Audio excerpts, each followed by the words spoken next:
sebelum kita mulai pelajaran hari ini, baiknya kita berdoa terlebih dahulu. Berdoa di dalam hati dimulai.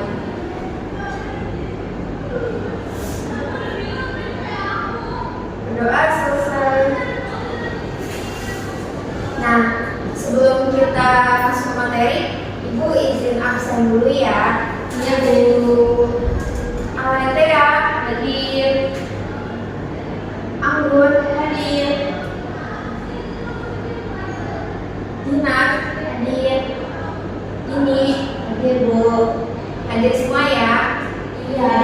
Oke, teman-teman di sini kalian udah tahu kita akan membahas terkait materi apa? Nggak tahu. Sastra. Betul, kita akan membahas tentang sastra. Tapi sebelumnya kalian pada suka dengar cerita nggak? Cerita masuk nggak sih? Jadi marah. Ya itu juga termasuk. Nah, dalam sastra itu ada yang namanya sastra lisan, teman-teman. Jadi sastra lisan itu adalah karya sastra yang dimana itu berbentuk lisan dan disampaikannya melalui mulut ke mulut gitu. Jadi di dalam sastra lisan juga banyak bentuknya, bukan cuma sekedar cerita gitu. Nah, di sini ada yang tahu nggak bentuk sastra lisan itu seperti apa dan apa aja? Dongeng, ya boleh. Puisi, legenda, dongeng, puisi, dan nah jadi gitu ya teman-teman. Bentuk sastra lisan itu tuh beragam, kayak ada puisi, kayak hikayat, terus juga ada pantun gitu. Terus ada juga kayak cerita rakyat kayak dongeng, terus legenda, terus juga kayak mite gitu. Nah itu termasuk dari contoh-contoh sastra lisan. Nah di sini Ibu akan menjelaskan sastra lisan yang ada di daerah Ibu sendiri. Di mana Bu? Jadi Ibu ini tinggal atau lahir di suatu kota yang namanya Purwakarta. Nah di kota ini tuh terdapat sastra lisan dari gunung yang ada di Purwakarta tersebut. Sebelumnya teman-teman pada pernah mendengar cerita-cerita nggak sih yang ada di kota-kota tempat kelahiran kalian? Boleh kalau ada yang tahu boleh disebutkan. Aku cerita tentang Wewe Gombel Bu. Ya, Kamu pernah lihat hantu? Iya pernah. kalau Wewe Gombel itu berarti ada wujudnya ya? Iya ada. Tapi ketika wujudnya itu sama si anak kecil yang menculik itu. Nggak semua orang bisa melihat. Anak kecil yang menculiknya bisa kembali lagi nggak? Bisa sih, tapi dalam cerita-cerita yang aku dengar tuh nggak semuanya bisa kembali. Maka setiap ketemu gitu ya, ditemukan gitu, anak kecil itu nggak normal kayak biasanya. Itu kan kalau misalkan mau cari harus pakai ketentuan dan Iya kan? Iya. Bahkan ada yang orang tuanya sampai ke ada yang percaya gitu kalau orang tuanya harus buka pakaian gitu baru bisa melihat gitu. Kamu emang orang mana? Aku dari Bekasi. Bekasi udah pernah kejadian? Oh iya, kemarin juga bulan kemarin tuh kejadian. Serius? Serius. Wah, Anggun ternyata langsung merasakan sendiri kejadiannya, maksudnya langsung ada di depan mata sendiri ya. Berarti bukan cuma dari zaman dahulu, tapi tapi di zaman sekarang juga masih ada ternyata ya kisah-kisah legenda seperti itu. Nah kebetulan Ibu juga berkaitan sama makhluk mistis nih. Kan tadi Anggun Wewe Gombel. Nah kalau Ibu itu ceritanya tentang makhluk gaib yang berupa siluman. Namanya tuh Jombrang Kalapitung. Nah si Jombrang Kalapitung ini dahulu kala dia itu tinggal dan menjaga di pegunungan Gunung Bongkok ini. Nah akan tetapi ketika dia sedang lapar, dia berusaha untuk mencari makan. Mencari makannya di Sungai Citarum. Nah pada saat dia mencari makan itu, ia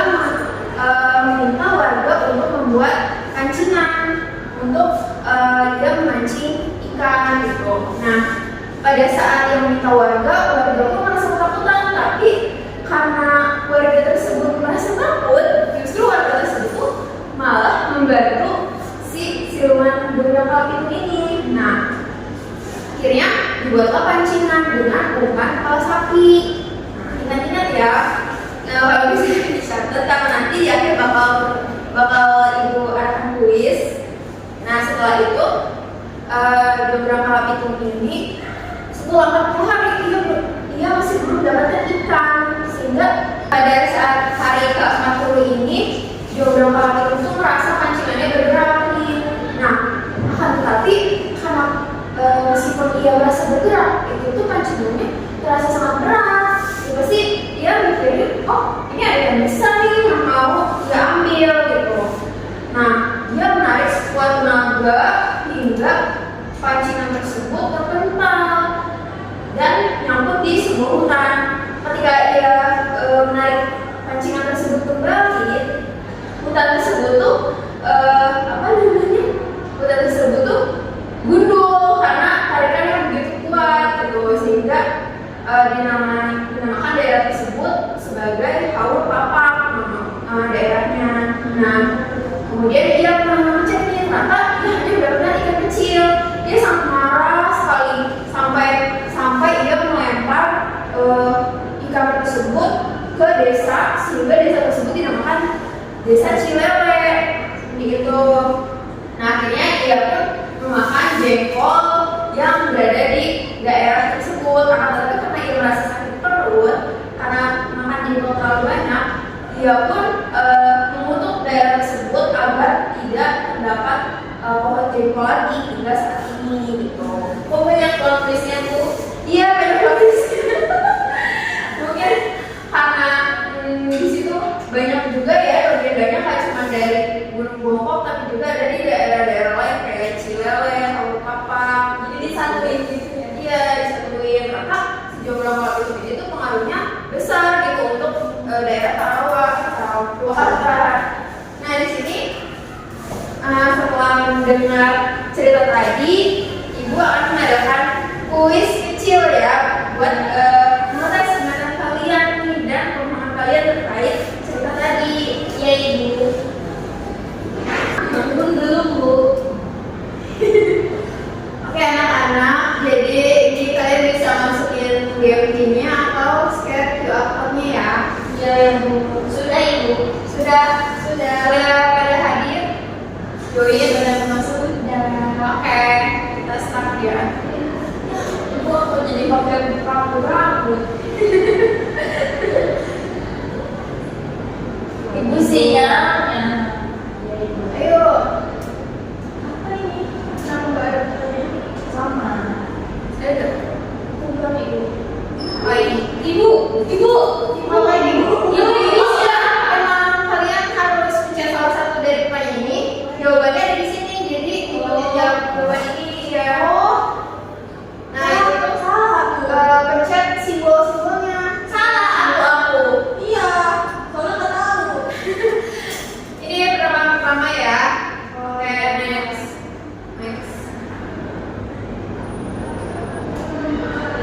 Oke, di sini awet tuh yang paling tinggi skornya, Wi. Awetnya ada buncit.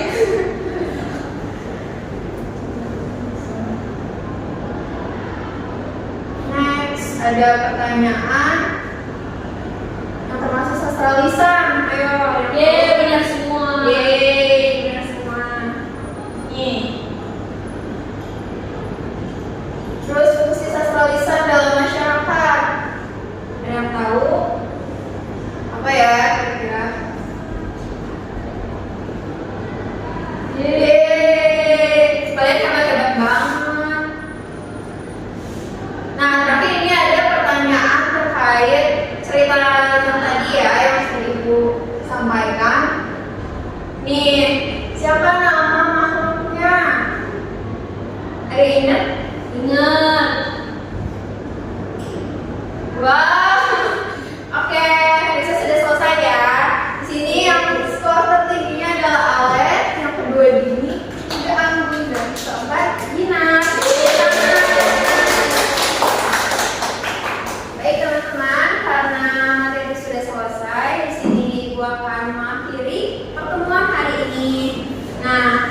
Jadi dari yang tadi sudah Ibu sampaikan, teman-teman sudah pada paham kan?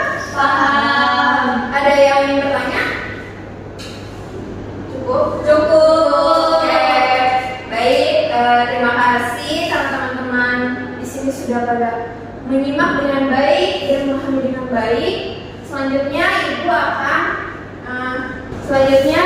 akan memberi penugasan ya. Tadi setelah kalian ternyata sudah paham ya terkait materinya, sebagian dari kuis-kuisnya. Di sini Ibu akan memberi tugas. Di sini kalian bisa mencari di internet sastralisan apa aja terserah kalian, dan itu berbentuk cerita ya, mau itu dongeng, mite atau apapun. Kemudian kalian simpulkan dan kalian akan presentasikan di depan kelas pada pertemuan selanjutnya. Baik, pertemuan ini Ibu tutup. Wassalamualaikum warahmatullahi wabarakatuh. Waalaikumsalam.